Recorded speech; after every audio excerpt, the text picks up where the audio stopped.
Hey folks, hope everyone is having a good trading day so far.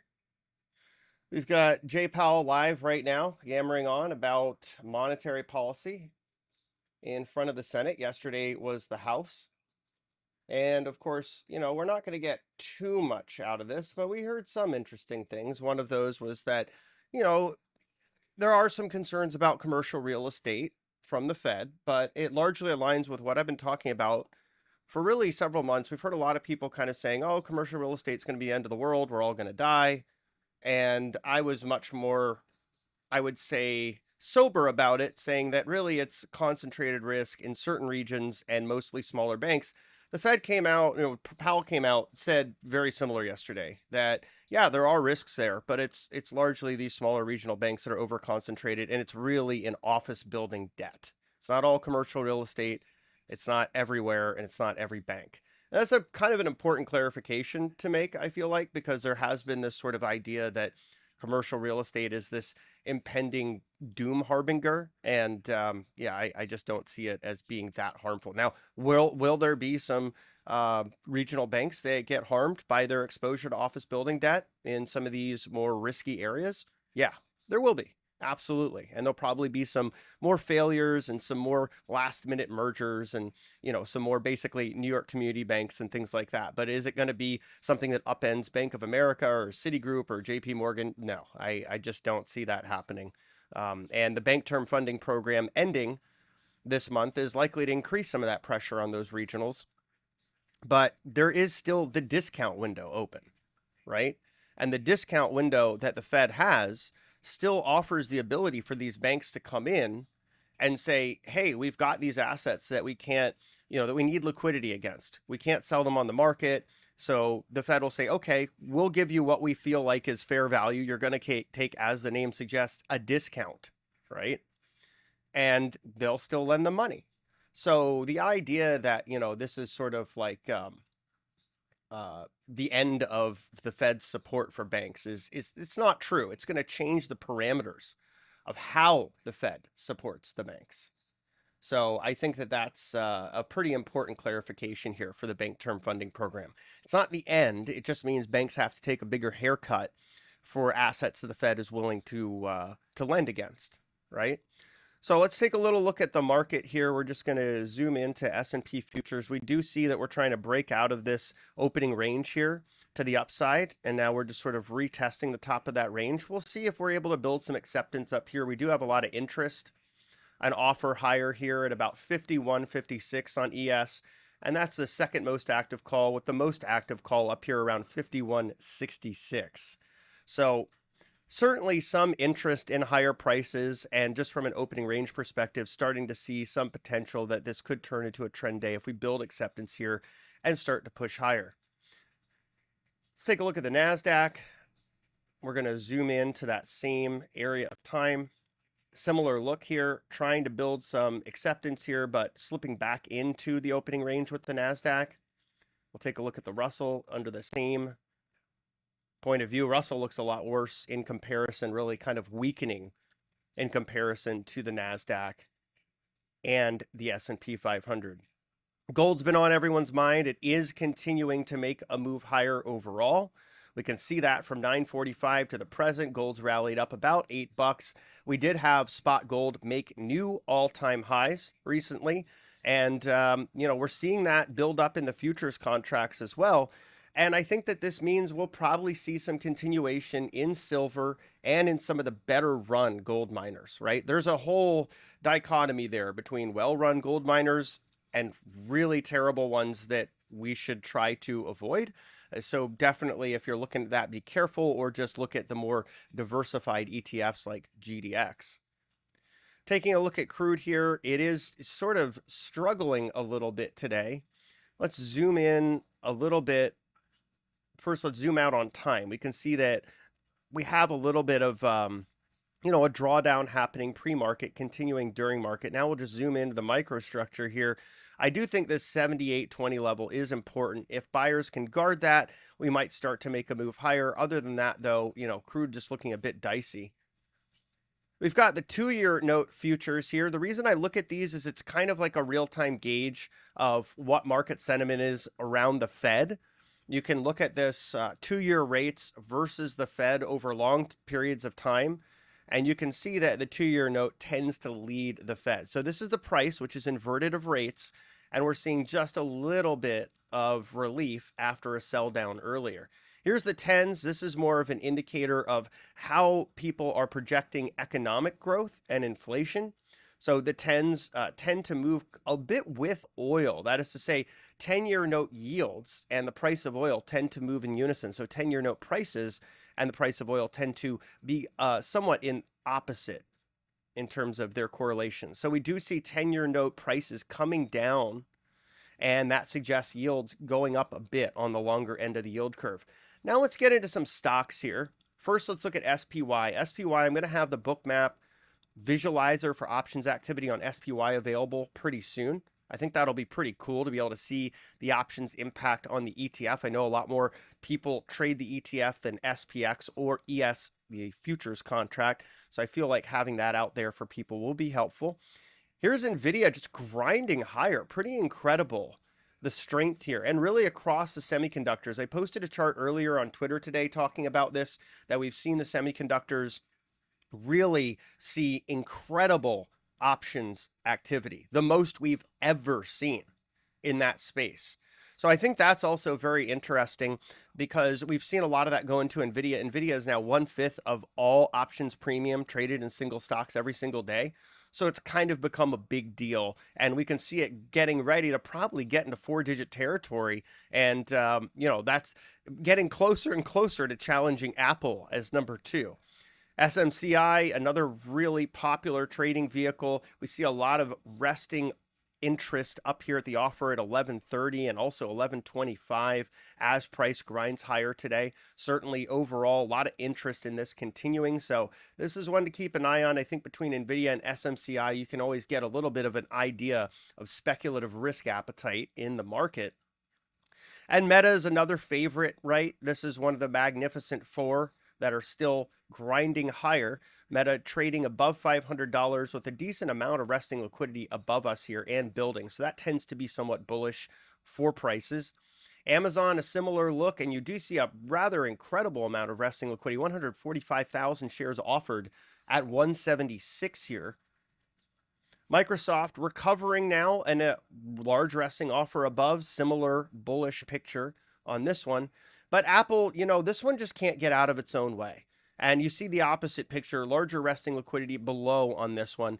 The company's struggling. Their iPhone sales are slowing. They just abandoned their autonomous car project, which they sunk over $1 billion into, with really nothing to show for it. And yet there's not this catalyst on the horizon. A lot of other companies have leaned into AI.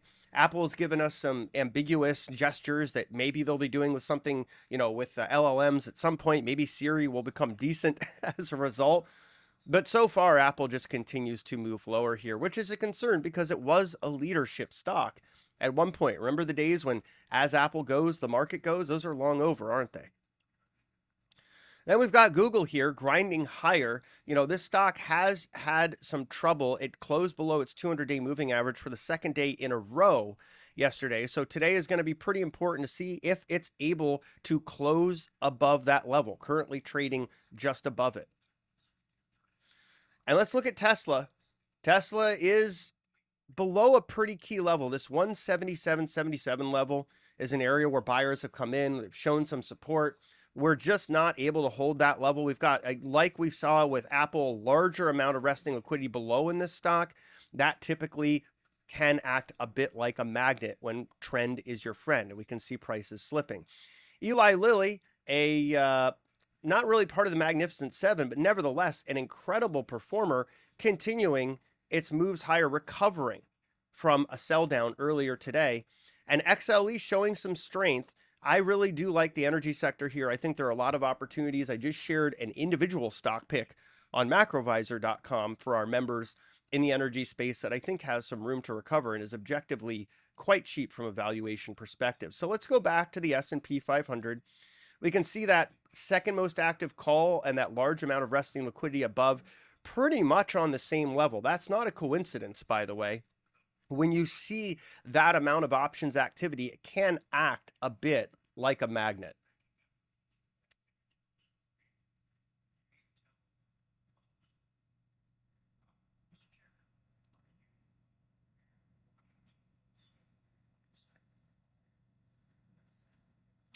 And Powell's still continuing to signal that rate cuts may be appropriate later this year, but still wanting to see progress on inflation. We will get the Fed's summary of economic projections at their March meeting, which will give us a better idea as to how many cuts members are looking for, what their inflation and economic outlook is. So I consider the hearing that we're having today more of just sort of an appetizer for the main course we get later this month.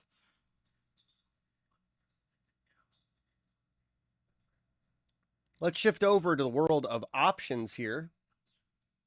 We still see a lot of unusual call buying in NVIDIA. I know that should surprise absolutely nobody, but we got a lot of demand for the 915s expiring this Friday, the 905s next Friday. I mean, we're talking about people paying millions in premium to continue to pile in to long bets on NVIDIA here. So that's part of what's powering this move. Again, semis record options activity. NVIDIA 1/5 of all premium paid every day for single stock options. And NVIDIA is just absolutely all over the unusual options activity today. Also got Broadcom a $150,000 in premium call paid for expiring for this Friday. So a lot of excitement all over the semiconductor space. Most of the unusual options activity on the call side today is targeting those same stocks.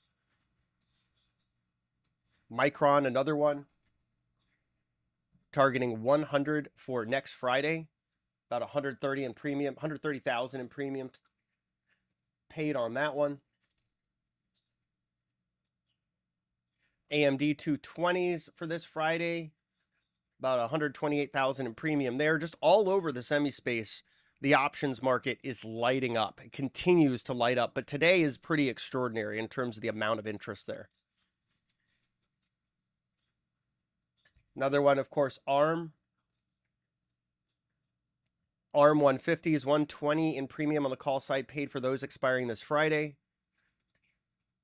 And we couldn't forget SMCI, the 1130s, 200,000, 220,000 premium paid for those expiring this Friday. So you can see just inordinate amounts of options flow happening in some of these stocks. Let's take a quick look at some of the skew there. I'm just a little interested to see if we're getting blown out into bullish extremes yet.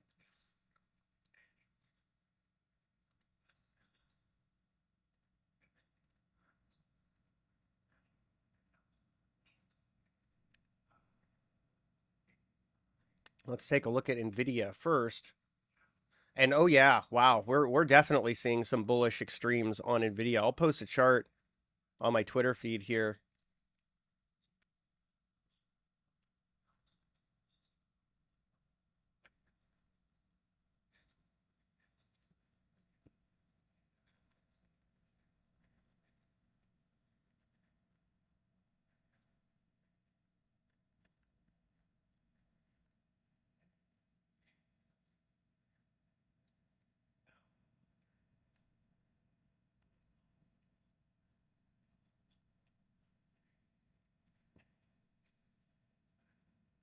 Oh yeah, okay.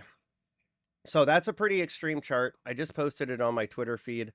We are actually at more extreme levels of call skew on Nvidia than what we saw earlier this year. We're getting back to the levels we saw in June of last year. So let's take a look at SMCI. This is another one that's seeing a lot of unusual flow. Call skew is very, very bullish on SMCI, but it has come slightly off of its recent extremes. Its recent extremes were the most extreme it's ever been. So that's interesting. Let's take a look at Meta here. Meta, not quite as extreme. Still pretty bullish on the skew, but not nearly as extreme as what we're seeing in NVIDIA, for example.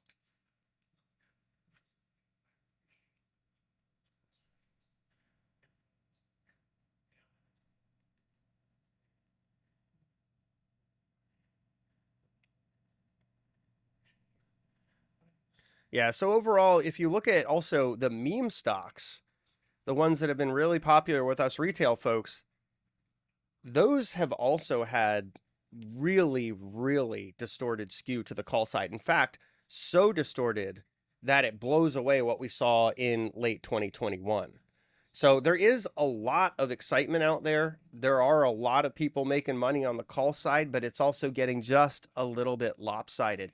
We can see, moving back to the chart on screen from Bookmap, S&P 500 futures moving back to that second most active call strike, where there is a large amount of resting liquidity, and liquidity starting to build above there, or well, it was for a second, right? But let's see if we're able to climb back up. We can say that we have had that opening range breakout to the upside. We built acceptance here. We're continuing to move higher. So overall, looking pretty constructive in S&P futures so far today.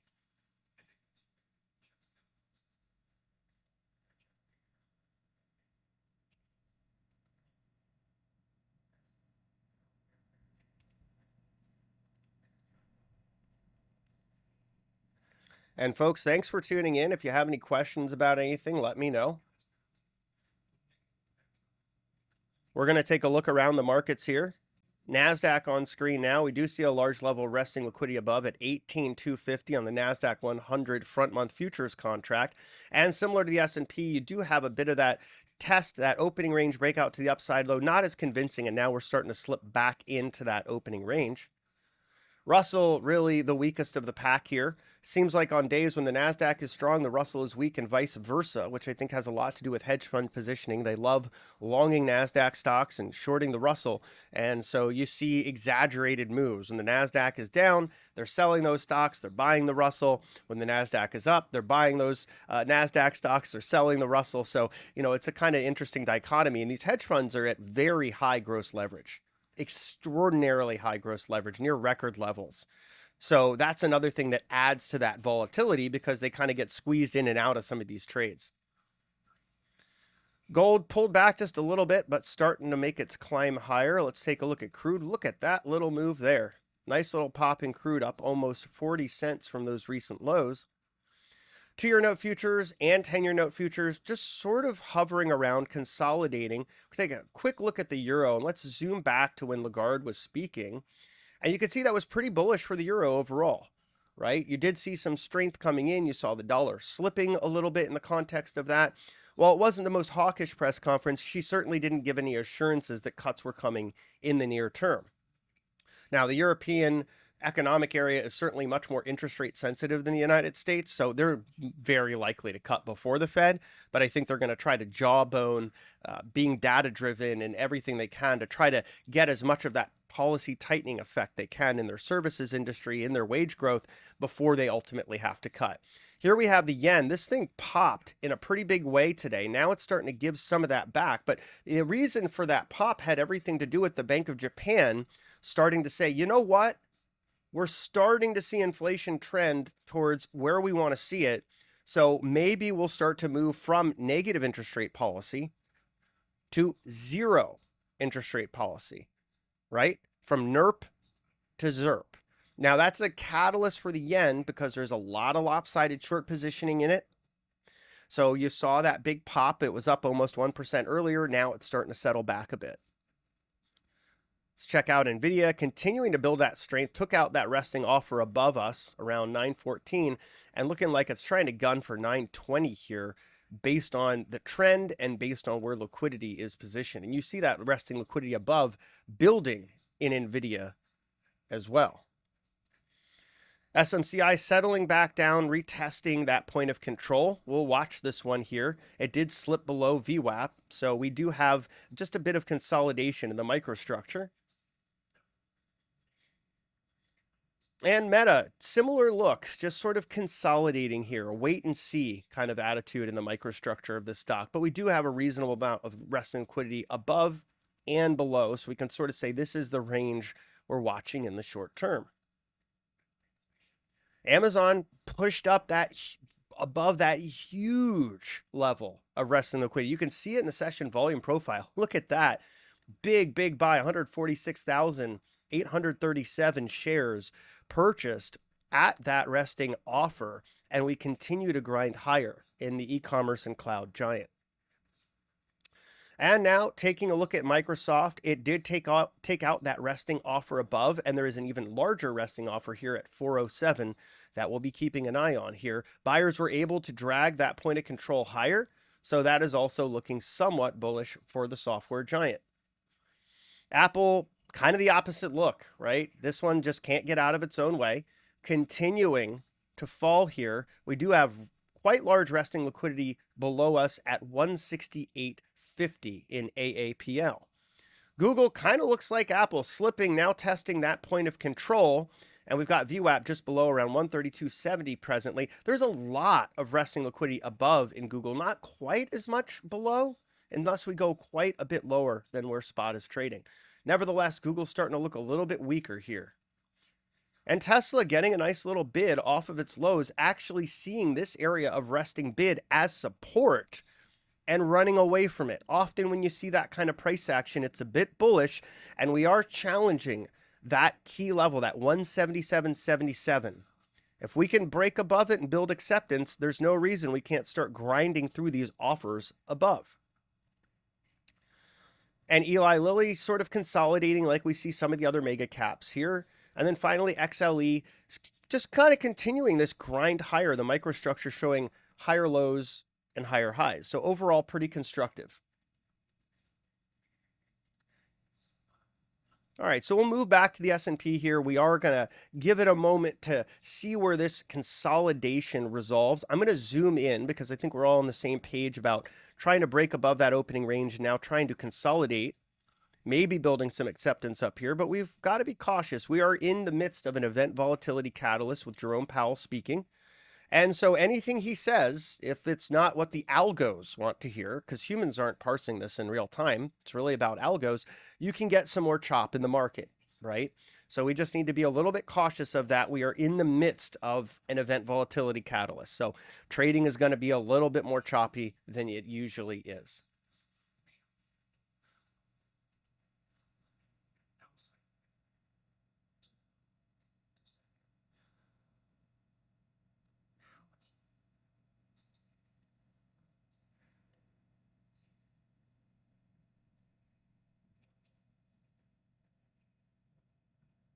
And we do have some discussion about this Basel III capital rule. Banks aggressively lobbied the Fed and the U.S. regulators outside of the Fed to not have this level of capital requirements for the banks. There is some back and forth in the testimony right now by Powell. He's being questioned by Mark Warner of Virginia about this. The Fed has made it clear that they don't want to push with this stringent level of capital requirements, and there could be some other reasons why, one of which is that it would put a lot of pressure on some of these banks that are already struggling, the regionals and community banks. So I could see why they may not be as adamant about doing this in the here and now. I think they will make more stringent capitalization requirements, but they'll slow walk it, and it'll be less than what Basel III recommends. That's just my 2 cents on the subject. And, the Fed ultimately is an entity that is largely run by banks. The Fed's regional banks are populated by bankers on their boards of directors. So you got to take that into context. The Fed is kind of a representative of the banks, doesn't really effectively regulate them that well as a result.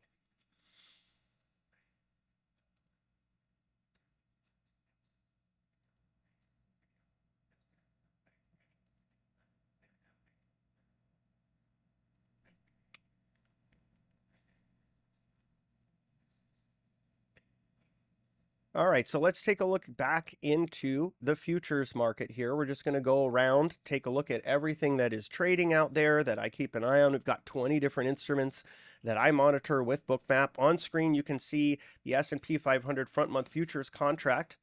Next week, we'll be rolling it into June. Right now, it's March. And there's this large offer right above us, right around 51.55 all the way through 51.56. If we're able to push through that and get above this warm call level, I can see the hot call as the next reasonable upside price target. We do see resting liquidity building above us here. So the market is kind of in agreement with that idea.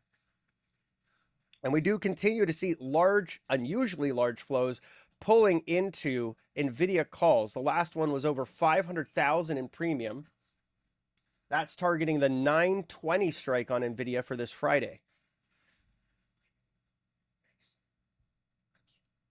And that's been the theme, if you're just tuning in, that semiconductor options trading on the call side has been on fire today, more than we've seen in a while. And some of that skew is getting blown out a little bit extreme on the call side.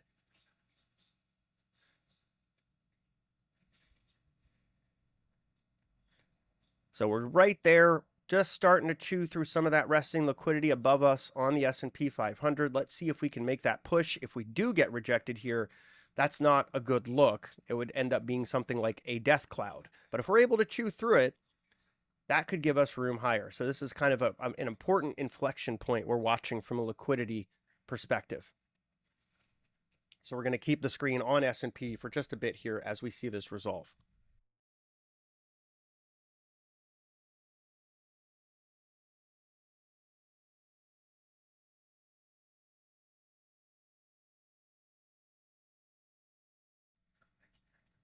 And we are making that push. We do see that liquidity being absorbed by buyers here.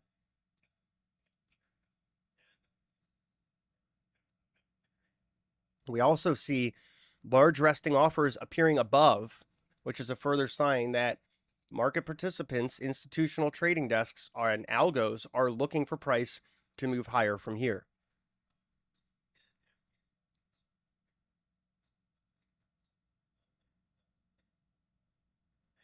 This is one of the reasons that using Bookmap for futures or crypto or stocks or otherwise can be pretty handy. Seeing the order book like this, I find it to be very valuable.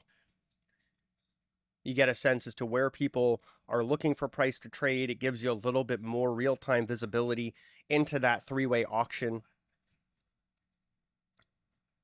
And then I added the SPX options visualizer. This is a tool I built that's available on the Bookmap marketplace now, where you can see that activity as it's happening in SPX, the data updated every minute to include those flows. Like the hot call, that's the first most active call strike on the chain.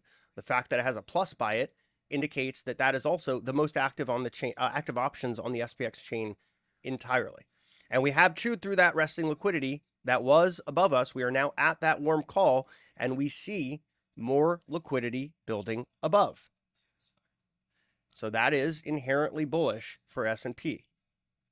You've got that 20-minute opening range break. You've got liquidity building to the upside. You've got the hot call, that most active call, building in volume. And we're well above the VWAP and point of control. So buyers have control. Let's move around the market. Let's take a look around what's happening elsewhere. NASDAQ chewed through that large resting offer we talked about at 18,250. That was important. That is also telling you that, hey, there's some potential for further upside here, right? Definitely that 20-minute opening range break to the upside as well. Saw that consolidation, kind of like a coiled spring, and then boom, broke out to the upside.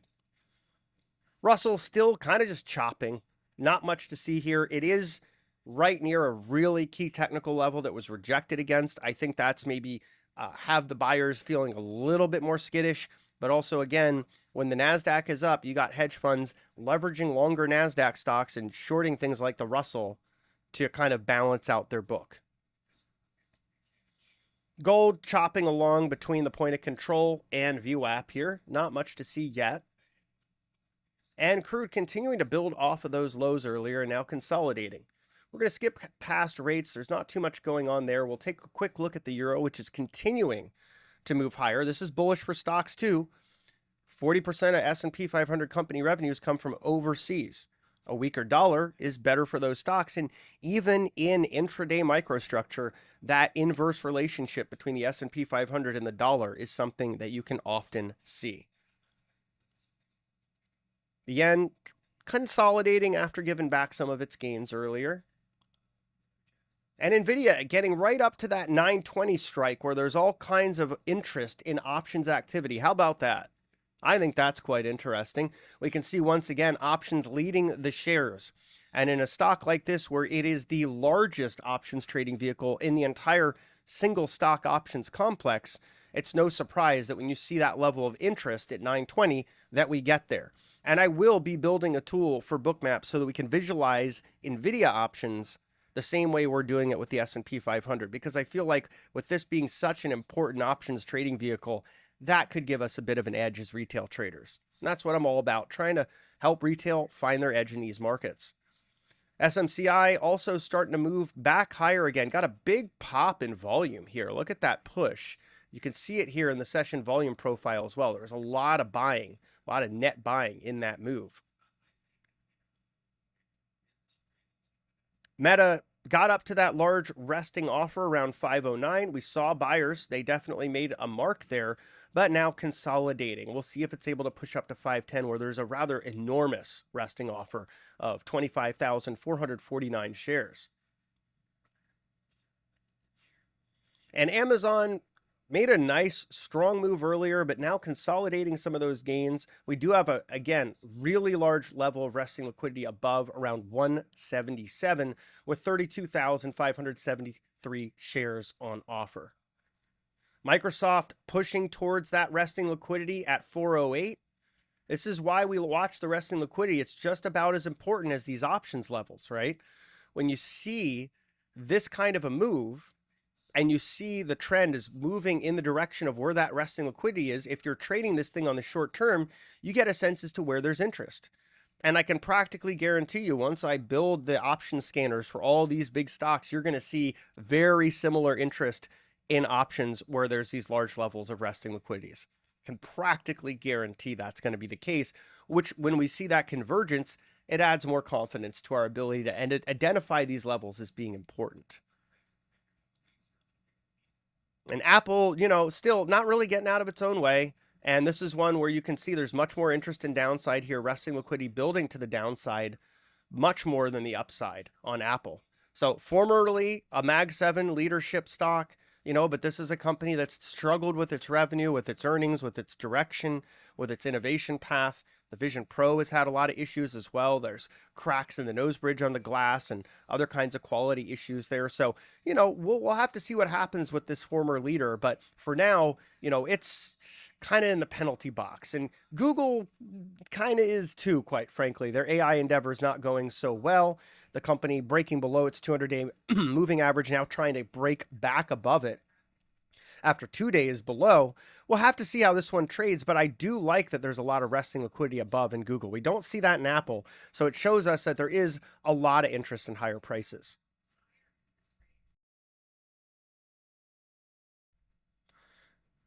And then we'll move out to another laggard here. This is Tesla, a stock that was part of the Mag 7, but has lost something like 250 billion in market cap. It's no longer the top 10 company in the one of the top 10 companies in the world. And, it's really quite interesting just how much this stock has slipped back. I think it does have some room higher now that it's moved above 177.77. That's been a key level of support and resistance. We can even see there was that little bit of a challenge there today, but now we're starting to build above. We do have a large amount of resting liquidity, both above and below us. There is a dichotomy of opinions here, but the stock microstructure starts to suggest that we're potentially moving back up to 180. So we'll keep an eye on this one. And we've got Eli Lilly continuing to consolidate here. And finally, we'll go back to XLE. Similar look as Eli Lilly, consolidating as oil does the same.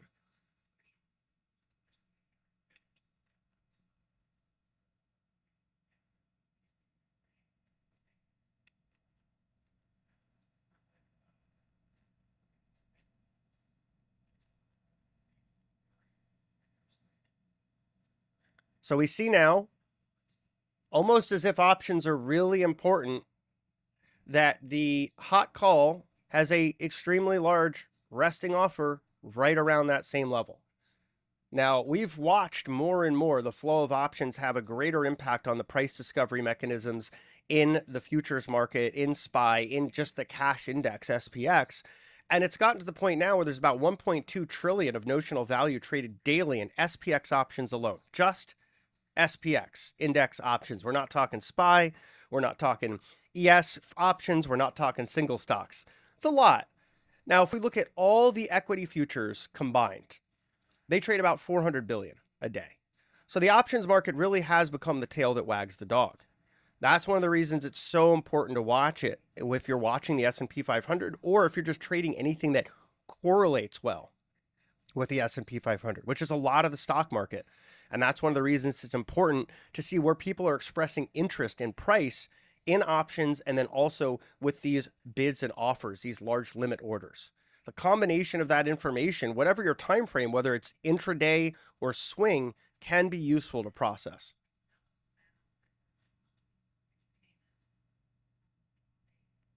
Got more NVIDIA unusual options activity. Once again, that 920 strike targeted for this Friday, 180,000 of premium paid. Marvel as well, another semiconductor. They're targeting the 87 calls with 170,000 of premium for next Friday's expiration. SMH ETF, which is 25% NVIDIA, 235 calls for really the last Friday of this month, and they're paying 250,000 for those. So just across the board, tons of interest in semiconductors still today. That's been the prevalent flow in the unusual options activity. And another clue that you're going to have a decent bid in the market is when you see much more unusual flow on the call side than the put side. Now, that sounds obvious on the surface, but when you see it, there's almost always a stronger bid. There's almost always a decent amount of buoyancy. And then you start to focus in on, okay, what industry or sector or single stocks are these call buyers really focused on, right? And we can see it semiconductors today. That's where there's unusual strength in the market. That's the sector that's really outperforming. So options, again, tail that wags the dog. Watch them closely. They can give you valuable clues no matter what your time frame may be in the market.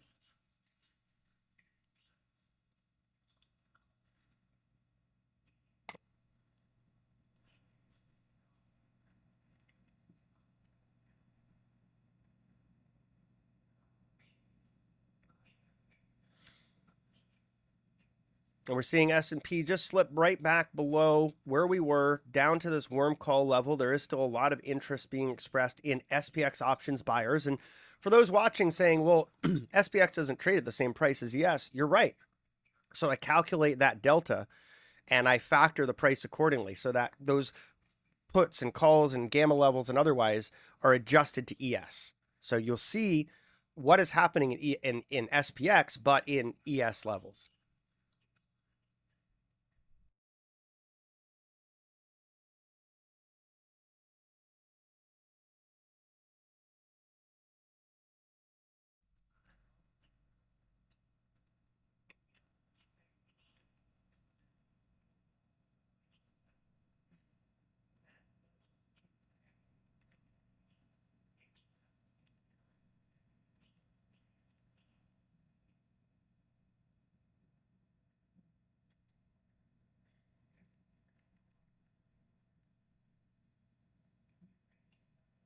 All right, let's have a look around, see what else is going on.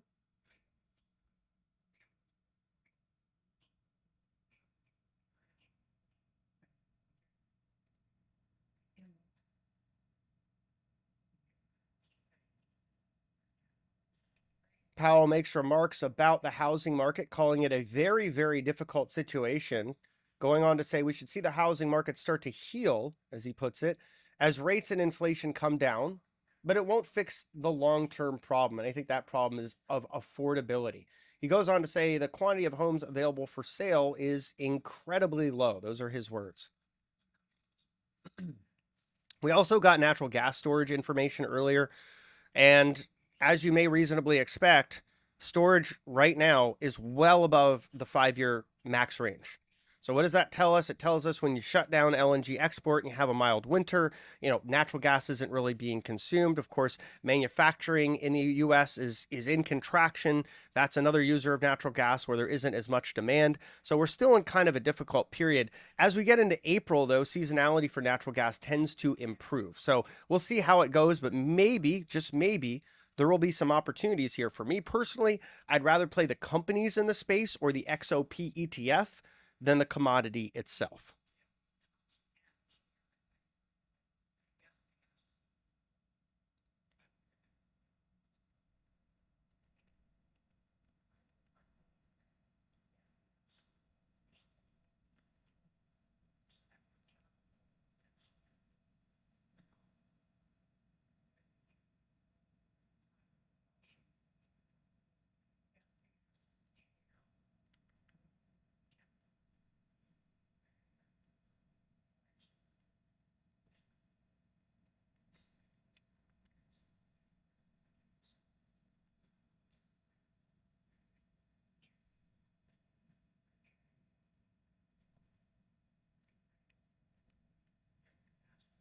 All right, so just a little bit of a pullback here after we had a nice move higher in the S&P. Let's just zoom out a little bit.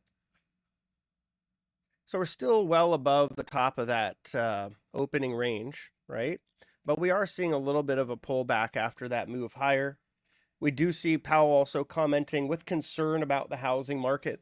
And that concern is well founded. Affordability in the housing market is an ongoing problem. So it's at lows that we haven't seen really, I think, since 2005 by some measures, in the 80s by other measures. Essentially, you've got a whole generation kind of locked out of housing. So, it's good for home builders. There's plenty of inventory to build because there's such a small amount of existing homes available for sale.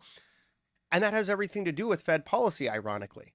Even though Powell identified the housing market as a bubble and said that there'd be a reset, the velocity of rate increases made it so that people didn't want to sell their homes because they didn't want to buy a new one at a much higher rate. So you got a lot of people just sort of sitting on existing homes, not wanting to sell them.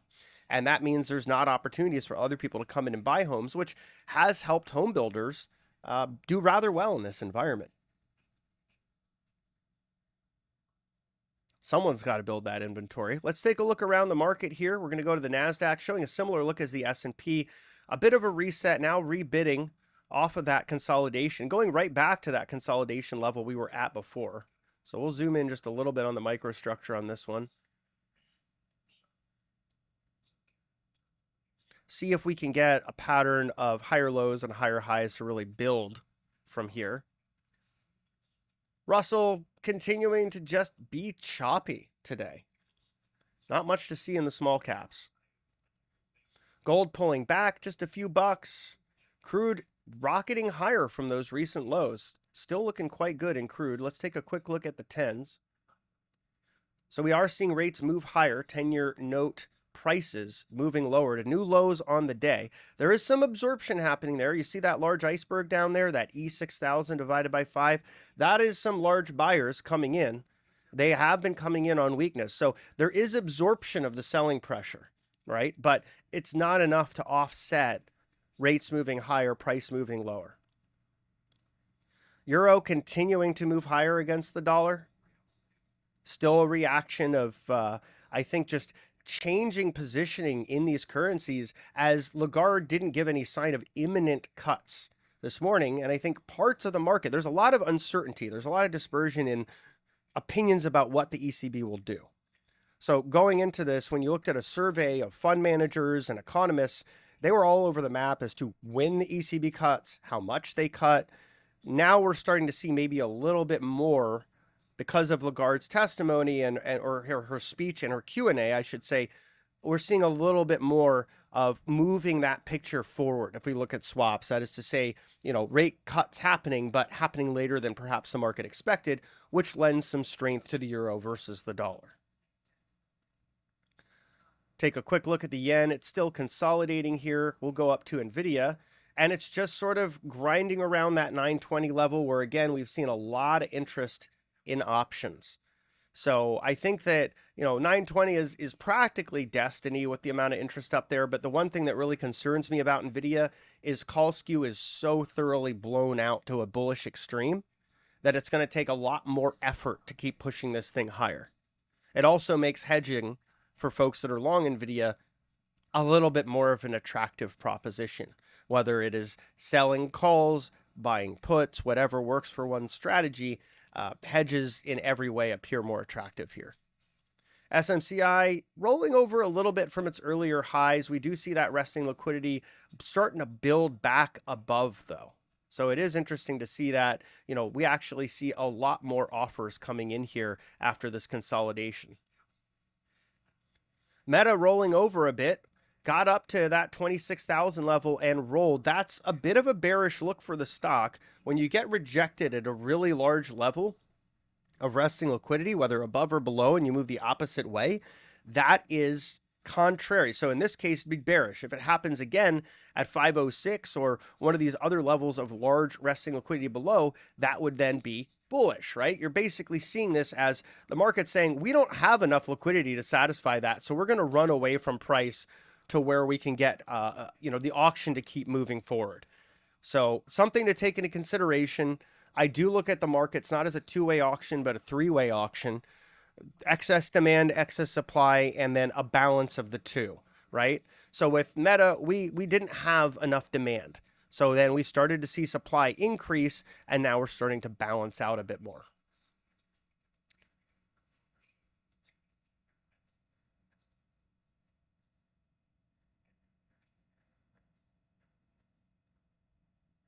We are seeing Amazon continuing to pull back, similar to Meta, kind of rejected at a larger level of resting liquidity, about 176.70, and pulling back down, maybe down to this 175.50, where there's a large resting bid that moved up from 175.25.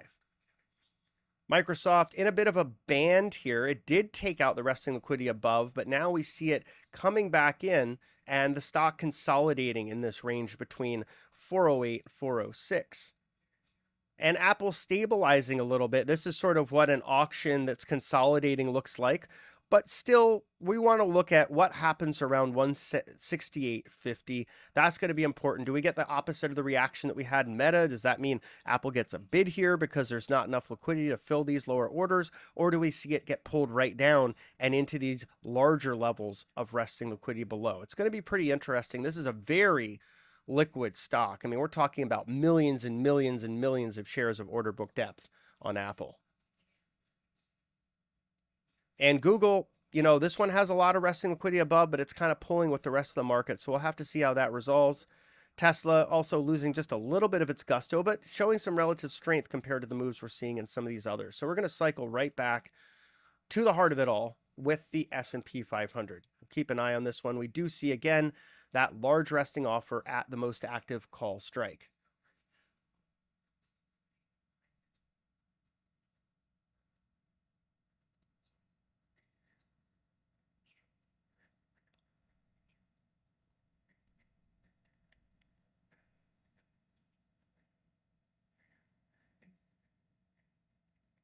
Now, folks, if you do like Bookmap, what you're seeing on screen, you can get up to 40% off.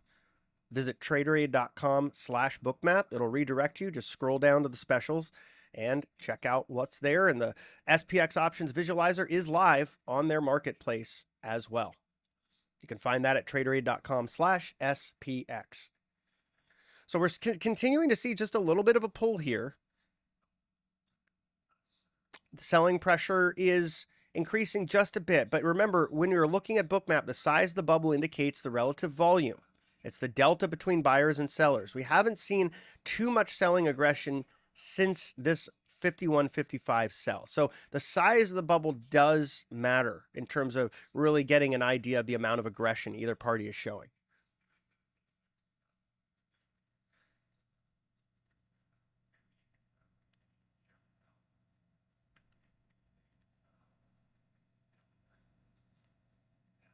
Let's take a look at the NASDAQ here. NASDAQ actually looks, in comparison, better. You've got the S&P kind of showing this look like it wants to roll over. We'll zoom in on the NASDAQ a little bit. We are pretty zoomed in on that, actually. We'll zoom in on the S&P a little bit here to kind of give it more of a comparison. So S&P just doesn't look quite as good, right? NASDAQ is showing a look of more of a constructive consolidation. Now, I do like watching the NASDAQ a little more intraday. I feel like it's the momentum leader. It has been really since, this whole post-COVID rally began. It also largely has been really since 2014 or so. And you can see now the NASDAQ showing a better sign of recovery, and the S&P is starting to follow. So let's take a look. Let's see what happens here.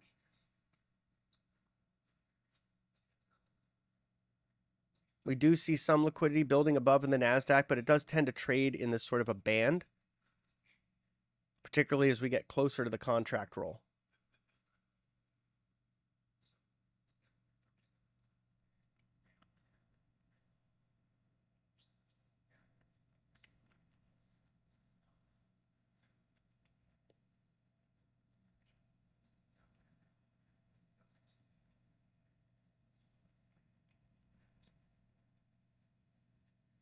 And now just seeing a little bit of pressure here. Let's take a look at the S&P.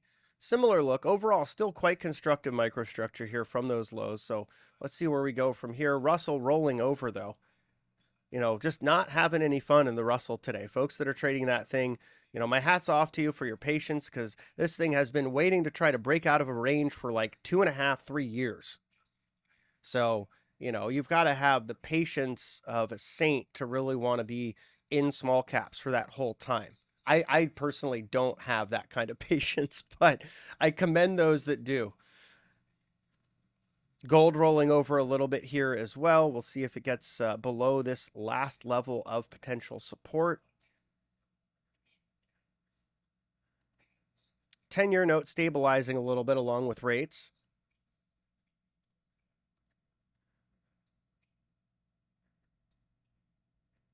And the euro continuing to build on that strength. This is pretty impressive stuff in the euro. We will zoom in so it's a little more comparable with the time frames we're looking at on these other charts, but heck of a day for the euro overall. This is one of the reasons that, you know, you got to be cautious about placing large currency bets before you have key event volatility catalysts. And today we got that double header of Lagarde and Powell.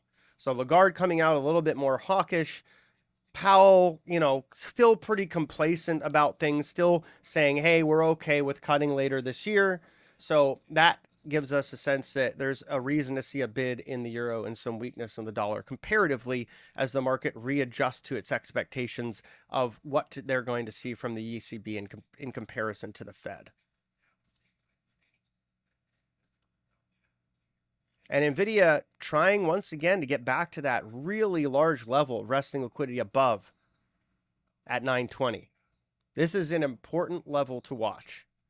This is where there's tons of options activity happening in the stock. I'll take a look at the options flows real quick now.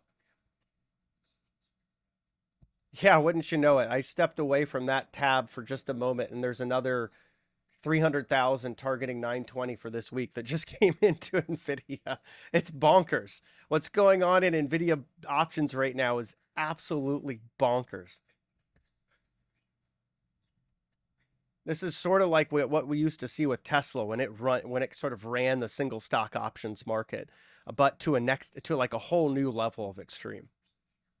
So we'll be keeping a close eye on those 920 calls and 920 in NVIDIA shares, where there's this large resting offer above. That's not a coincidence, by the way. It has a lot to do with options activity. SMCI grinding a little bit lower, have some resting liquidity coming off above and building below. A little bit more bearish of a look in that intraday picture. Meta, you know, it saw the resistance at 512, at 510. It's kind of trying to build a little bit of a consolidation here. We'll see if it tries to make a run higher. This positive delta bubble here of volume definitely looking a little bit more constructive for the buyers. A lot of absorption of selling pressure as we saw some attempt to push this thing lower. And Amazon trying to base here around 175.70, where there is a decent resting bid as well. That some of that selling pressure being absorbed by buyers. You can see that happening right there, but not a lot of conviction from the buyers either. Microsoft still trading in this range between 408 and 406, and Apple consolidating as well. Market kind of gets a little bit more into that wait and see pattern during some of these event volatility catalysts, as well as it digests everything Powell said, everything Lagarde said, economic data, and otherwise. And Powell saying that the economy is going at a healthy, sustainable pace and that the labor market is still quite tight. I would agree. And he also said inflation was too high. The labor market is still quite tight. There's still something like 1.5 jobs available for every job seeker who is unemployed and is insured, has unemployment insurance. And a lot of that has to do with early retirement. You know, that there's a lot of strength still in the services industry, although we did see services PMI show some layoffs happening recently. So I'd say overall, labor market does remain structurally too tight. That is a concern, particularly with wage growth coming in from January at 0.6%, which would annualize to 7.2% a year, which is obviously too high. Going to be pretty important to see what happens with the labor market data that we get tomorrow. I think a lot of folks are going to be keying off of that. I think it will have a pretty big impact on rates and the equity markets if we have any deviations away from expectations. Let's go over to Tesla here, just pushing right back up to this 179 level. We talked about it earlier. You see more conviction coming in with that larger volume. With Tesla, it was all about 177.77 as a key level. That was sort of the pivot for today. As we grind higher, we're continuing to absorb this resting liquidity above, with 180 being the most important level on the book right now.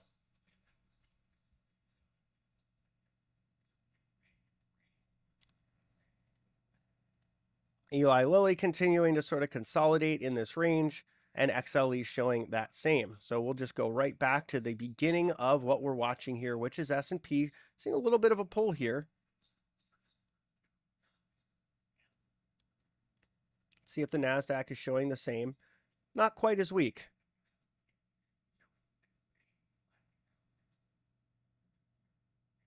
Not quite as weak in the NASDAQ, but we are seeing some of that selling pressure coming in. And these larger bubbles, again, larger selling volume versus buying volume. So these are deltas. That's showing there isn't a lot of buying absorption happening here. So that's important. It's basically a sign of seller aggression, if you want to contextualize it.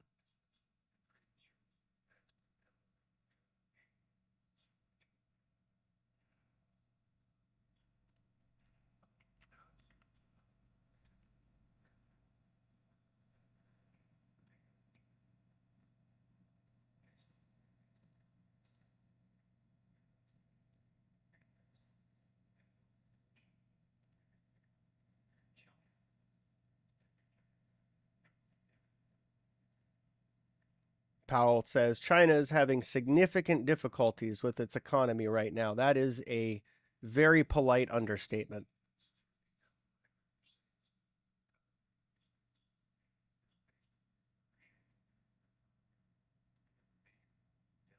And Powell goes on to say that the United States' economy is in better shape than any other developed economy in the world.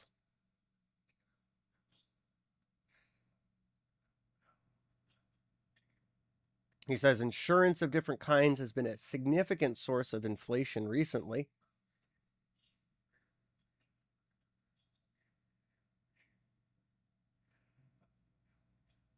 And he says, as the labor market cools, we have seen and will see food inflation flattening. Now, remember, it's important to contextualize how the Fed talks about inflation versus what we experience. We are seeing a little bit of a build back after that pull in the NASDAQ. We'll take a look at the S&P. Still not as convincing in the S&P. The NASDAQ looks more constructive overall.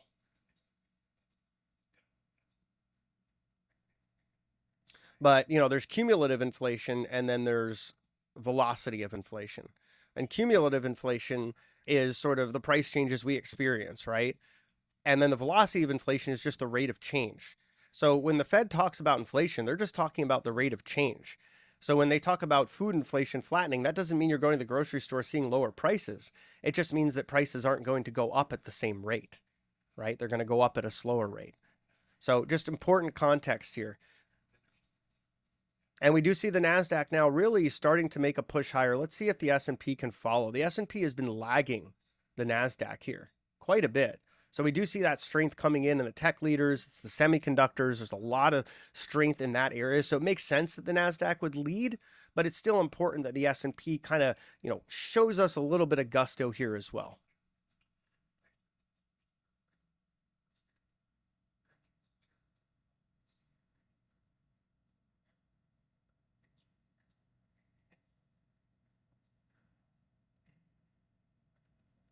Hey, Daryl. And anyone who's watching who has any questions, feel free, let me know.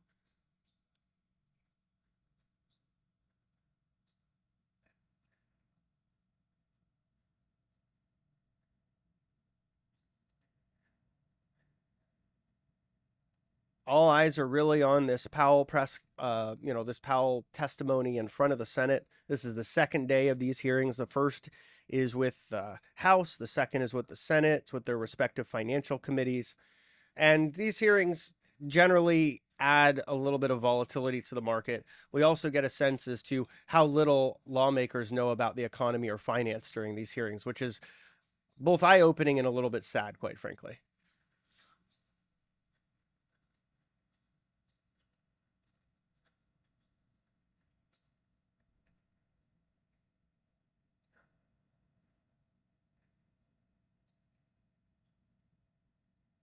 Just had a bills auction, 4-week bills auction come through as well. They don't typically move the market too much. They're generally quite well subscribed. Let's take a look at the S&P 500 here. Still not very convincing. So just sort of chopping sideways, even as the NASDAQ shows some intraday relative strength. Let's move over to some of the tech leaders, get a sense as to what's powering the NASDAQ here. NVIDIA, once again, making a run at that key 920 level.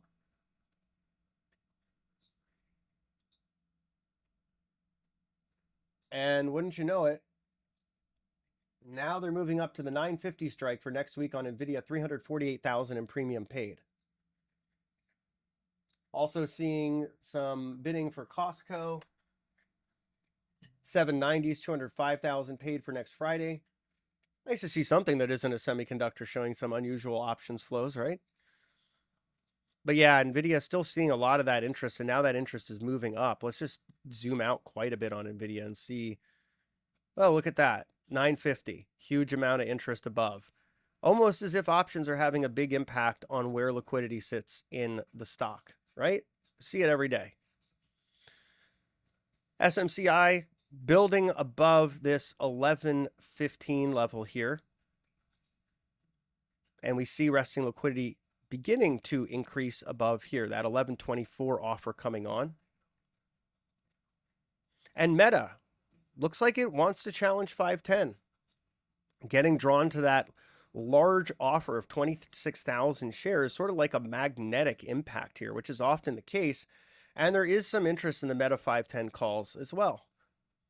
Amazon getting rejected at that 176 resting offer, but not with much vigor. This is just sort of consolidation, so I wouldn't make too much of it quite yet. But I will remark that that does align with the point of control. So it's an important level for more than one reason. Powell throws shade at central bank digital currencies in the U.S., saying that they're not looking at adopting one in any form. So that's certainly interesting to hear. The 408 level in Microsoft is a pretty important level. We see resting liquidity now building below after unable to move higher here. So we'll have to see how this resolves. We got a very large resting bid over at 406 and 405 on Microsoft. And Apple just sort of continuing to consolidate in this range between 168.50 and 169. And Google, maybe it'll make a run. We do see some resting liquidity above here in Google. So far, hasn't been able to get up there and absorb it. Buyers not showing too much conviction yet. And Tesla retracing after taking out that large resting offer at 179, just moving a little bit lower. Eli Lilly actually making a push here. Starting to finally see it break out of that range of consolidation. And then XLE, a very similar look, breaking out of that range of consolidation to the upside. And remember, I am bullish on energy. I do think we have room in energy stocks that are well run in some of these ETFs like XLE and XOP. I've been talking about it for a bit. I thought oil shorts were too aggressive. They got offsides. There are plenty of upside catalysts for energy, and those upside catalysts still exist. And the technical picture, while it's not amazing, it is still constructive for crude. It's more constructive for the stocks, which have shown pretty good relative strength versus the commodity.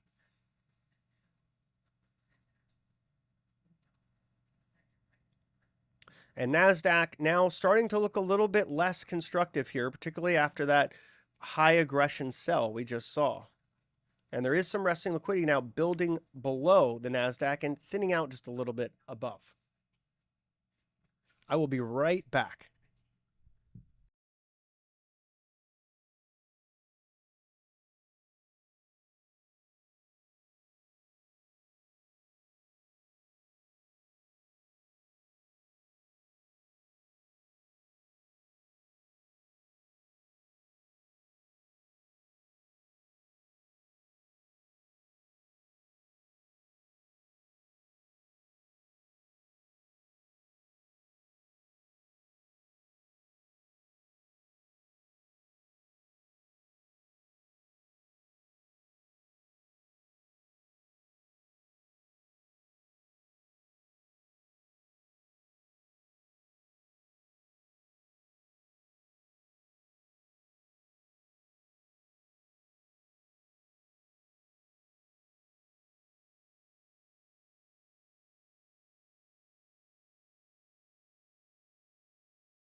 All right, folks, I'm back.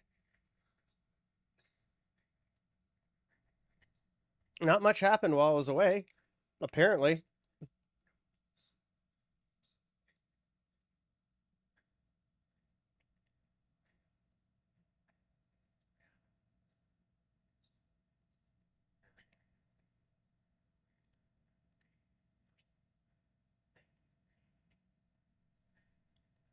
Let's go back to the S&P here. Yeah, still just really, again, it's hard to get bullish about the microstructure in the S&P here. We need to make a push. We need to see some higher highs and higher lows. Maybe that's about to start with some of these higher conviction buys that are happening right here. But I do want to see a little bit more of that before I get too constructive on S&P. NASDAQ looking much better in comparison again. The momentum is really all in tech today, so that's where it makes sense to have some positioning instead of the S&P where it's really lagging in comparison, or the small caps, which are also lagging in comparison.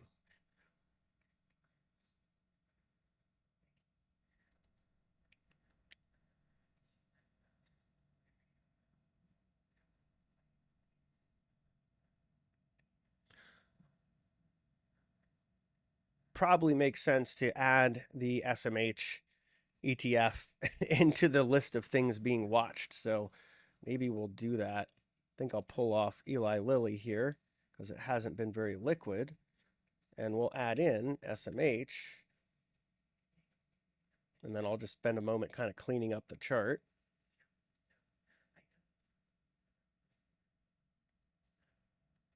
And we can let it sort of populate all the data that we want to see.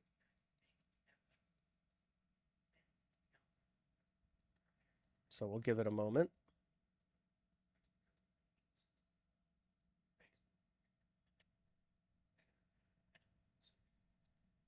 But yeah, all these visualizations are happening over Bookmap. That's what the software is that I'm using. When you look at the right side column here, this is the advanced SPX options visualizer. It's available on the Bookmap marketplace. If you're interested in either one, you're welcome to check them out. You can get up to 40% off of Bookmap going to traderade.com/bookmap. And you can check out the visualizer at traderade.com/SPX to learn more about it and click on the link for the Bookmap marketplace. So let's go through everything again here. NASDAQ seeing a little bit of a pull, but again, comparatively more constructive than the S&P. The Russell is just a chop festival. Gold zooming off of its recent lows here, starting to look a little bit more attractive intraday, but overall recently gold has just been pretty incredible. Really strong performance, and starting to light up other areas of the precious metal space like silver and some of the stronger miners. And the other thing that's interesting about gold is really the outperformance it's seen versus some of the other market interrelationships that you tend to see, like gold versus 10-year note futures or gold versus the dollar. You know, gold is really showing some very key relative strength. So that's another thing that's encouraging for the bulls of that precious metal. Oil, wow, look at that build, right? This has been pretty incredible turnaround here. We're going to zoom out a little bit here just to show more of the trading day. We're now really starting to make a bit of a reversal and breaking out of this range. So oil starting to look very interesting and certainly helping to give a bid to those energy stocks. 10-year note futures consolidating, but mostly moving lower. Again, we see icebergs buying in most of these sell downs. So when you get a high sell delta, candle, like these big red bubbles, you do see towards the end of that move, an iceberg is kind of what's helping to absorb some of that pressure. Otherwise, rates could be moving higher on the long end, but someone's really interested in accumulation. Euro also starting to make a little bit of a move back up off of its recent lows, but overall today, this thing has been a winner. Lagarde really adding some juice to the euro. The yen consolidating, probably consolidates for a bit, but overall still been a pretty strong day for the yen, though it is off of its highs. And NVIDIA, hey, look at that. We're back up to challenging 920, and we just chewed through that liquidity as I popped on the screen. I didn't time that, but that's interesting because that's been the area of the options chain that's shown the most interest today. And now we're chewing right through it and starting to see interest build higher. SMCI 1310s, 465,000 in premium paid for next Friday's expiration. Incredible. This is not a huge company. That amount of premium paid for options in it is it's pretty incredible. And just millions and millions and millions of call premium flowing into NVIDIA. It's lighting up the chain today.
Yeah, and still seeing NVIDIA just build up. That 925 resting offer appears to be an area of interest, and we see liquidity building up just above price as well. We're finally breaking above that wall of calls where there was so much interest for this Friday's expiration.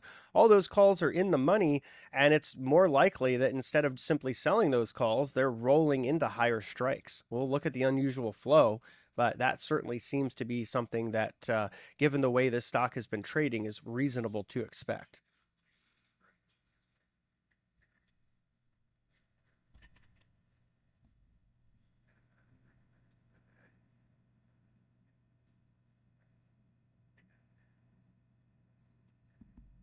And wouldn't you know it, for March 22nd, NVIDIA 980s, 140,000 in premium, just paid, just crossed.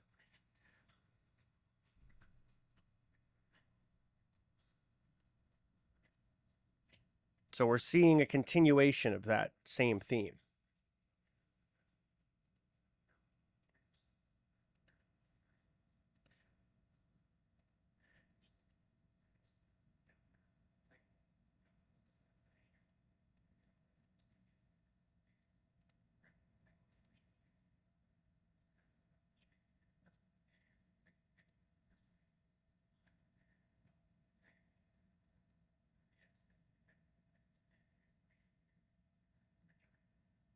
Let's go back here to the S&P 500.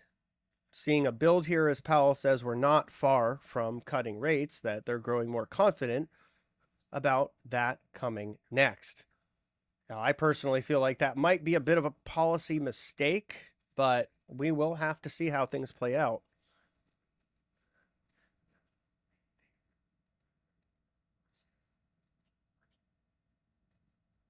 Some discussion about the balance sheet and shortening the maturity of Fed holdings also commencing in the testimony, which is interesting. We have been wanting to hear more about the implications of QT.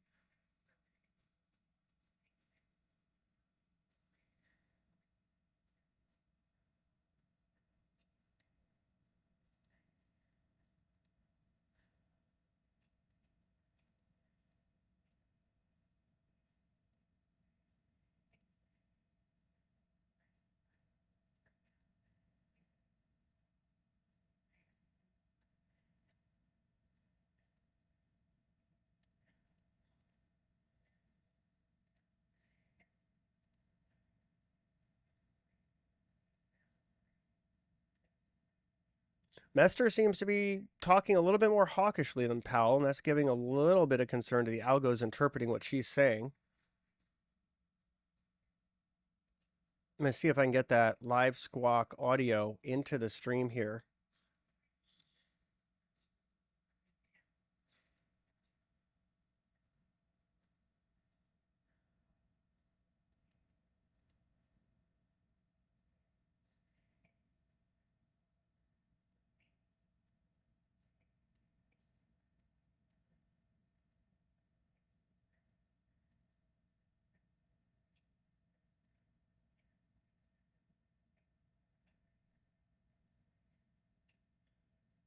Elizabeth Warren now questioning Powell.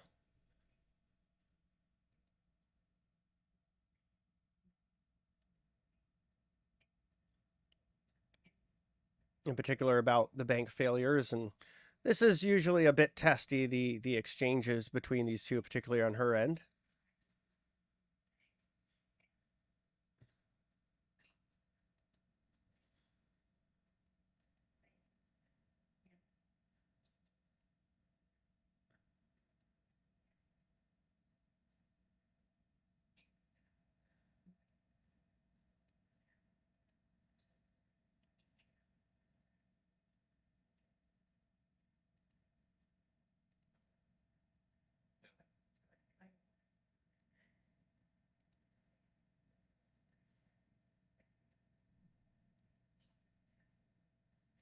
Now talking a little bit about higher capital requirements for banks. I think Powell will push back on this and try to explain what the Fed's position is at this time, which remains somewhat fluid. They still haven't come up with a final determination on bank capital reserves. S&P had a little bit of pull here recently on Mester's comments and Warren's commentary, perhaps not helping. The Nasdaq also had a very similar pull, so it was across different markets. And the Russell similar, although really just not as much transacting. The Russell is less liquid and showing lower overall relative strength. Looks like a lot of the Russell traders rolling over to their March or their June contract from March. So I'll be updating that soon on my end as well.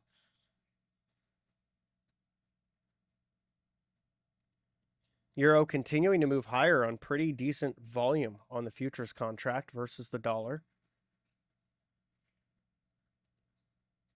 And Nvidia just back down below that key 920 level where we see that growing amount of options interest and people starting to roll up to higher strikes. SMCI, a little bit of a pullback there, seeing some of that sell volume grow just a little more aggressive. And Meta consolidating after building up and finally cracking 510.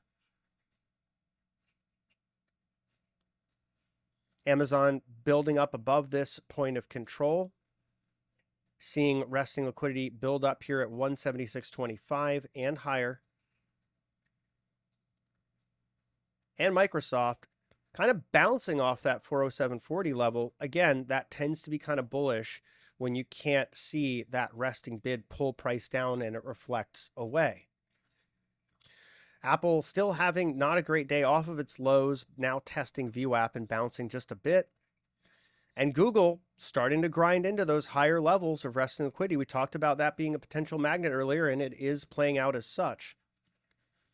Tesla now below 177.77. So this is now no longer buyable. This is starting to look pretty weak again. And here's XLE giving up some of its recent gains. Now testing the point of control. And SMH, we just added this because it's such an interesting one to watch, and there's so much interest in semis. So we've got this one on screen, and it is overall having a very constructive day, but just had a bit of a pullback recently. Let's go back to the S&P 500 here.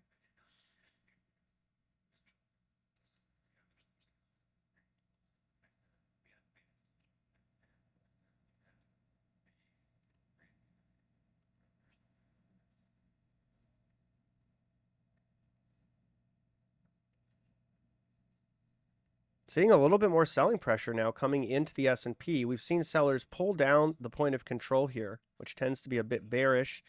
And we see that delta favoring sell side volume quite significantly in this last bubble here. We also see bottom side here, 451 stops. Those are longs being stopped out, 451 contracts in size. So that is more of an aggressive stop run than what we've seen in some of these prior little draws.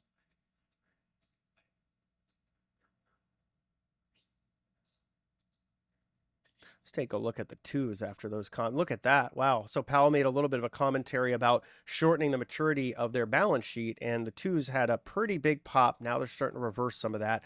A lot of this is driven by algos. Humans don't make decisions quite this rapidly. So, you get this exaggerated move, and then you have a sort of reversion.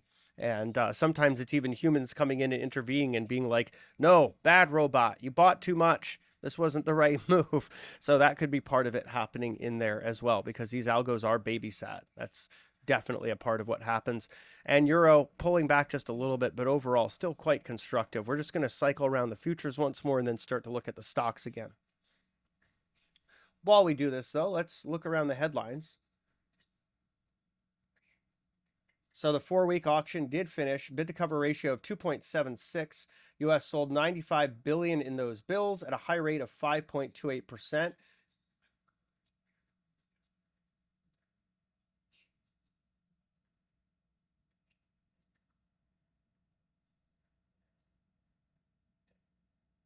And we do see some auctions coming up for next week.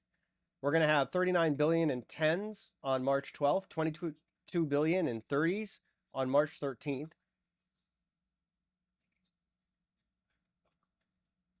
And we're going to have 56 billion of 3-year notes on March 11th. All those auctions to settle on March 15th.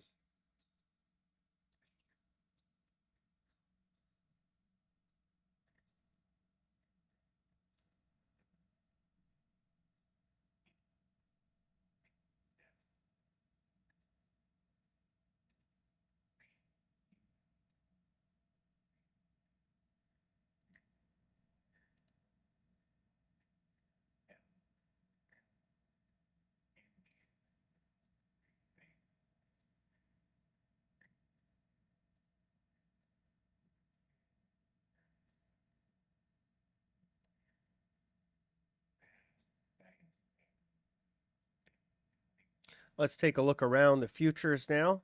NASDAQ getting just a little bit of a boost off those recent lows. This is the kind of volatility that you have during a Fed press conference or testimony or otherwise, particularly when Jay Powell's on mic. And it's not just Jay Powell. You've got Mester doing some remarks remotely that are just adding to the confluence of different opinions and different things for the market to process. She's Mester saying inflation may prove more resilient this year, that if economy meets forecast, rate cuts are likely later this year. And that's, it's similar to what Powell's saying, but it is a little bit more hawkish overall. She says she expects the Fed will be able to lower rates gradually. And at some point, the Fed will taper ahead of stopping balance sheet cuts. She also goes on to say the Fed has the luxury of holding steady while waiting for more data. And the biggest mistake, she goes on to say, would be premature Fed cuts. I would agree with that 100%. With the stock market at all-time highs, crypto at or near, depending on where you look, housing, and overall financial conditions looser now than where they were before the Fed started cutting, there's very little reason for the Fed to cut. Now, some will say, well, what about commercial real estate? Well, the Fed has the ability to, as it needs to, address that with the existing discount window, or if things get really bad, they can spin up a facility without changing their overall policy framework, like they did with the Bank Term Funding Program. So I don't think what's going on in commercial real estate, which is likely to be more regionally specific, more involving just office building debt in some of those more vulnerable regions, San Francisco, downtown New York, Chicago, etc. The banks that have too much exposure to that type of debt, they'll probably have to go to the discount window. Maybe they'll need a little bit more help. There'll probably be some more failures and forced marriages or mergers among banks, smaller ones. But I don't think it necessitates a rate cut, that alone.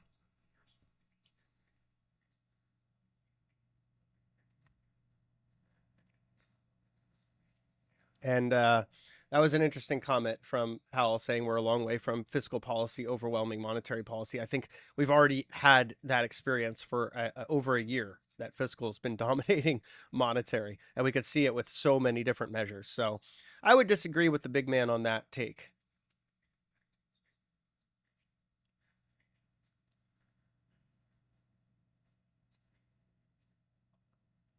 And we are coming up on lunch hour. I'm going to hop off and not too long, grab a lunch break, and then plan to come on a bit later. But for now, this is really just sort of a choppy market. We're really just consolidating our gains right now. Overall, it's been a pretty constructive day. As we can see, I'm just zooming out on the NASDAQ chart here. And now we're at the top of the range, just sort of consolidating some of those gains that we've made. So, we'll probably see more reaction once Powell is done, and at most, especially once we get past lunch hour. So I'd say probably market starts to become a little more interesting again after 1 p.m. Let's go take a look around things as we get closer to lunch here. Gold continuing to build some of that recent strength. Crude oil coming back up from those lows that it had, but still, we do want to see it kind of break out. This could look like an intraday bull flag if we start to make a push above the 79 level. Twos had that big pop, now consolidating. Again, a lot of that was algo driven, just parsing what Powell was saying in real time. You did not see the same reaction in tens, and that's because he was really talking about the shorter duration getting a bigger bid, more of the balance sheet being concentrated there. Euro still building, still looking strong against the dollar. That tends to be bullish for stocks because 40% of S&P 500 company revenues come from overseas, so a weak dollar tends to have a pretty strong intermarket play on S&P. And yen coming off its lows and really starting to show a reversal. NVIDIA retreating a little bit after taking out that large level of resting liquidity at 920, and we start to see some liquidity building up above the stock as well.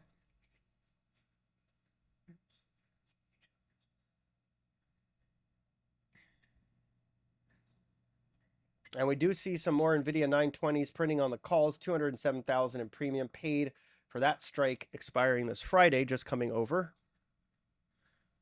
And we have SMCI consolidating in this range, but starting to look a little bit better as it's breaking back above that point of control and VWAP. And then we've got Meta, which is continuing to chew through some of this overhead liquidity. And, this one, after it got above 510, it was kind of off to the races in that sense because that was such an enormous amount of resting liquidity. And it showed that there were participants that were willing to buy in size. And you can absolutely see it in the session volume profile here as well. Amazon consolidating here, really looking at that level up here at 176.50 as the next key level for this stock intraday. Microsoft consolidating between 409 and 407.40 now, moving up that range a bit from earlier, where it was 408 and 406. And Apple showing a little bit of resilience after a pull initially, but still most of the resting liquidity that was closer to price earlier is below. We have seen now a really large level build above at 170. 131,000 contracts at 170 on AAPL. So that is pretty large. This is a 7.1 million order book depth on Apple as well. So this is a stock that is incredibly liquid. It takes a lot of money to move it around. Google pulling again, like just grinding through all that resting liquidity above. Look at that. That is really bullish for Google. And it also is building up above its 200-day moving average after spending 2 days below. Maybe it's a bit like a beach ball where you hold it underwater and then it pops above. At least that's what it's looking like so far.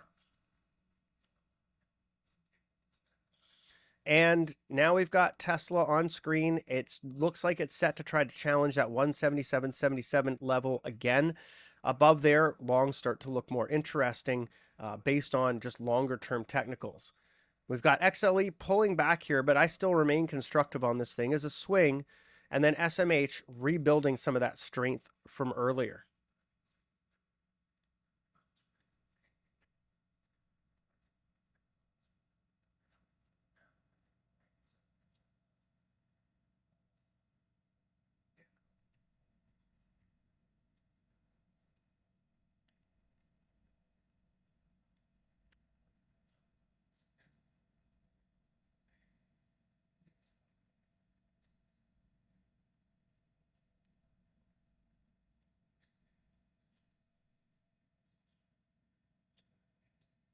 I appreciate all of y'all out there tuning in. I'll be doing these streams regularly. And, sometimes we'll be focusing on bookmap. Sometimes I'll be looking at longer term charts.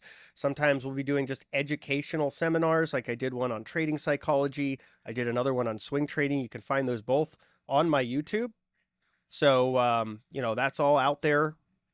Definitely encourage checking it out if that kind of stuff is of interest to you, trading longer term time horizons. I think it's all about that in this market. We've seen a lot of violence day trading futures over longer time horizons and smaller position sizes. There's a lot more opportunities that put less capital at risk with potentially better outcomes. So just something to take into consideration. I still think that there's opportunity, for example, in the energy sector. I still think there's opportunity in the inglorious 493 of the S&P. I think we've gotten a little ahead of ourselves with some of the Mag 7 stuff, particularly like what we're seeing where leadership is breaking down. We only have the Mag 4 now as Tesla, Google, and Apple kind of roll over. I'm starting to look at the other S&P stocks and looking at industrials, materials, energy, and even start to look at utilities a bit with some degree of interest.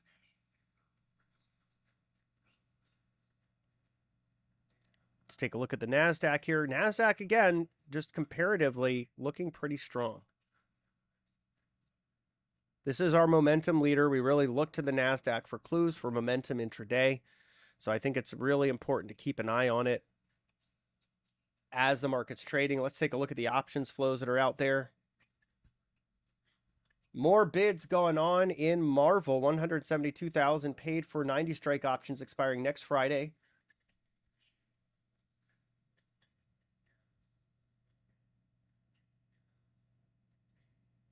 Got some big hedging flows in SMCI as well on the puts.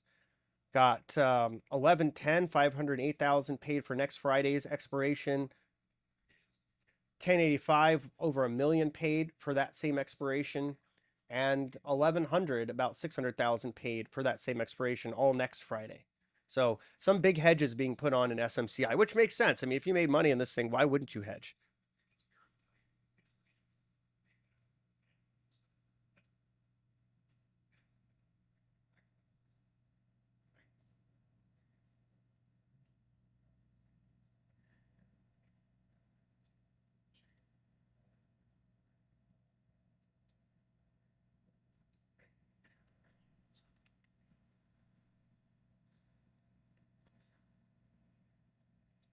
Go back here to the S&P 500.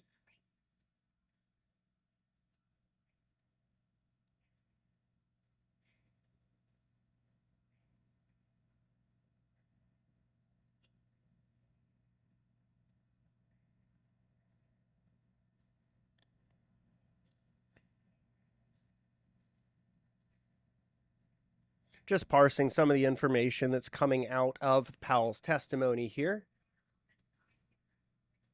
Also got a headline that Russia seeks to extend the ban on oil output data for another year, probably because they intend to do everything they can to avoid sanctions, which have barely had any impact on their oil pricing.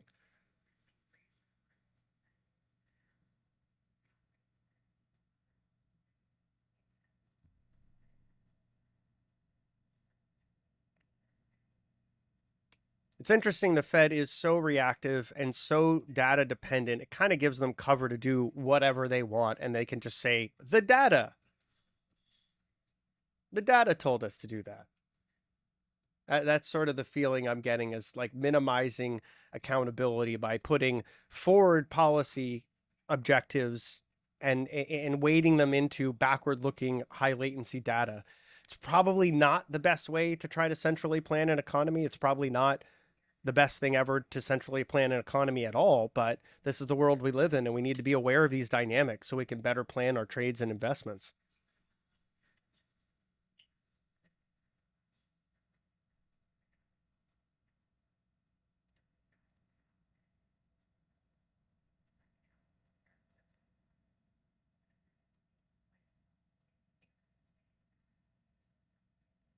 Let's take a look at Fed funds futures here to see if there was any kind of interesting movement in the expectations of market participants as we've heard Powell's testimony over the last 2 days.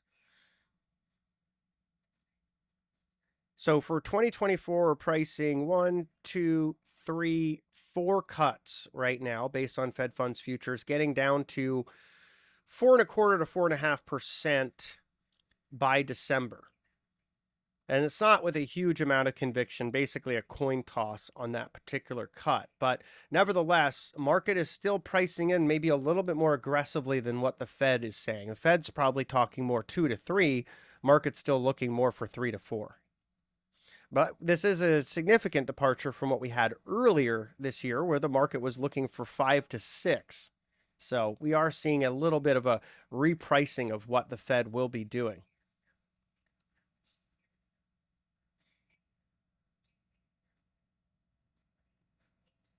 Let's take a look at some of these other futures markets. For one, we do have the point of control getting pulled up here a bit by buyers. We're now challenging that point of control. NASDAQ sees a very large resting offer at 18,300 earlier today. Those were acting as magnets. We'll see if that trend continues, but certainly we are in a trend day, an upwardly trending day. Russell continues to be pretty choppy, but starting to move higher above the point of control in VWAP. And we're seeing some consolidation in gold after its recent gains.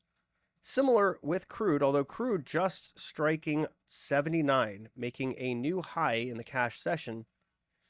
2 years continuing to consolidate, similar look with 10s. And euro continuing to climb higher, showing that, again, the dollar index, which is about 70% euro, showing a bit of weakness. The yen also starting to build now. We're going to just zoom in a little bit more on its microstructure. And then we're going to go over to NVIDIA, which now is just falling back a little bit. We do have a large level of resting liquidity on the bid at 915, and NVIDIA is testing this point of control. It's been dragged just a little bit lower by some of this selling. SMCI just sort of uppercutting into this resting offer above. You can see that big amount of buy side delta on the volume. You can see in the candle just a lot of volume coming through in SMCI. That's boosting up the cumulative volume delta to 14,338 on the buy side here. Meta continuing to grind up to 515. We talked about this earlier. It was really all about it breaking above some of those key levels of resting liquidity that were acting as resistance earlier. The one we had our eyes on was 510. When we broke above 510 and showed there was that resilience and also just that absorption of selling, that really kind of took the lid off Meta to continue grinding higher. And now we've got 515 within our sights.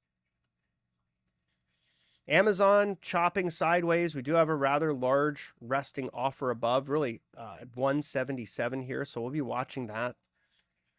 Microsoft at 409, that's the largest resting offer, but the resting bid at 407.40 really seems likely we get that filled first, and we do have a resting bid below that just at around VWAP at 406 as well. And Apple slipping a little bit here, just below point of control in VWAP, and there is a large resting bid at 168.50. And Google, just again, sort of like what we saw with Meta, just punched through a lot of this resting liquidity above. These offers absorbed by eager buyers. And now we see more resting liquidity building up at 134.50 and 135. And over here at Tesla, again, 177.77 is my key pivot for today. We're still below it, so no real interest in longs on this. XLE consolidating just above the point of control and below VWAP, and SMH continuing to try to build. And SMH is, again, 25% NVIDIA. So it's pretty much the NVIDIA ETF with some semiconductors along for the ride.